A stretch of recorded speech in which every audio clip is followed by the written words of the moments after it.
Menteri Pendidikan dan Kebudayaan Nadiem Makarim telah mengeluarkan pernyataan secara virtual melalui webinar pada hari Senin 15 Juni 2020 yang membahas seputar pembelajaran di perguruan tinggi pada semua zona yang masih wajib menerapkan sistem pembelajaran atau perkuliahan secara online melalui daring hingga tahun akademik perguruan tinggi.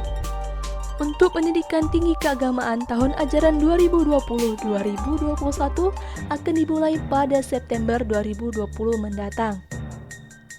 Metode pembelajaran pada semua zona wajib dilaksanakan secara daring untuk mata kuliah teori. Sementara untuk mata kuliah praktik juga sedapat mungkin tetap dilakukan secara daring karena mengingat pandemi virus corona atau COVID-19 belum bisa dipastikan mereda. Ya, tahun akademik pendidikan tinggi tetap dimulai bulan Agustus 2020, ya. Tetapi pembelajaran di perguruan tinggi di semua zona masih dilakukan secara daring. Jadi masih online.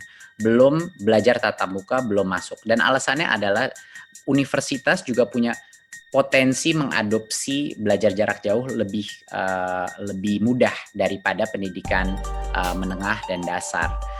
Jadinya untuk saat ini karena keselamatan adalah yang nomor satu, saat ini semua perguruan tinggi masih melakukan secara online sampai kalau kedepannya mungkin kebijakan yang berubah, tapi untuk saat ini belum berubah. Jadi masih melakukan secara daring, ya. Jadi itu adalah keputusan dari Kemendikbud pada saat ini.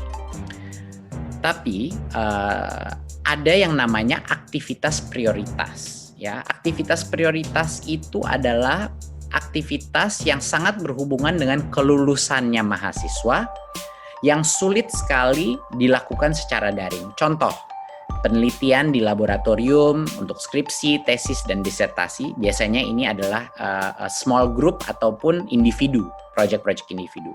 Dan seperti tugas laboratorium, praktikum, studio, bengkel, dan hal-hal seperti ini yang butuh mesin, butuh peralatan, dan lain-lain.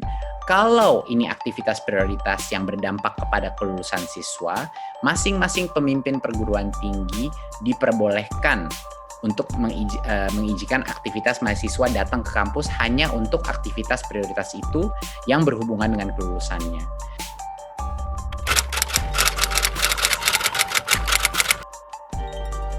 Nah, karena memang sudah keadaan yang memaksa dan tuntutan semua orang untuk melaksanakan semua kegiatan dari rumah, kebijakan tersebut menurut saya adalah keputusan yang bagus ataupun keputusan yang cukup tepat yang diambil oleh Kemendikbud karena ini demi kebaikan semua orang.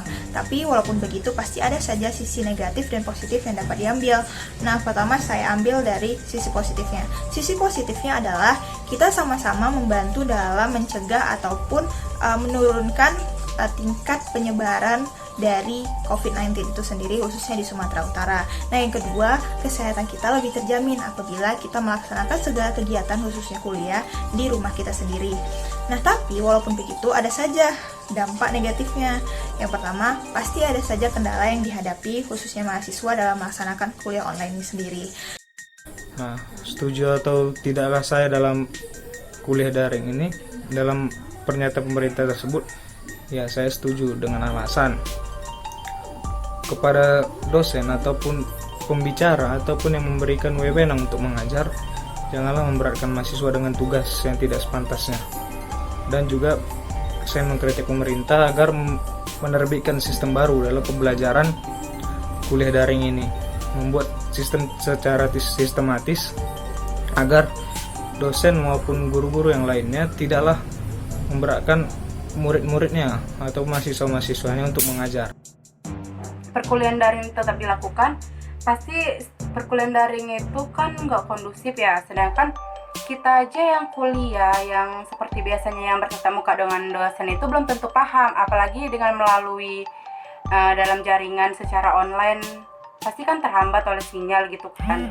Sinyal kan bisa jadi sinyalnya lagi jelek, pasti kan terhambat. Terus gitu kan kalau misalnya kuliah daring ini kan kita nggak bisa bebas gitu untuk bertanya langsung ke dosen. Kalau misalnya kuliah seperti biasa kan kita bisa aktif di dalam kelas tersebut gitu. Terus kalau misalnya banyak sih segi negatif dalam perkuliahan daring ini kalau tetap dilakukan gitu. Kalau segi positifnya kenapa kita harus tetap kuliah daring, apalagi kan ini masa pandemi ya, dan virus corona itu makin lama bukan makin berkurang tapi makin bertambah gitu. Makanya Kemendikbud ini tetap mengambil tindakan untuk bulan Agustus kita tetap berkuliah daring itu ya karena untuk memutuskan rantai penularan dari virus corona ini tadi.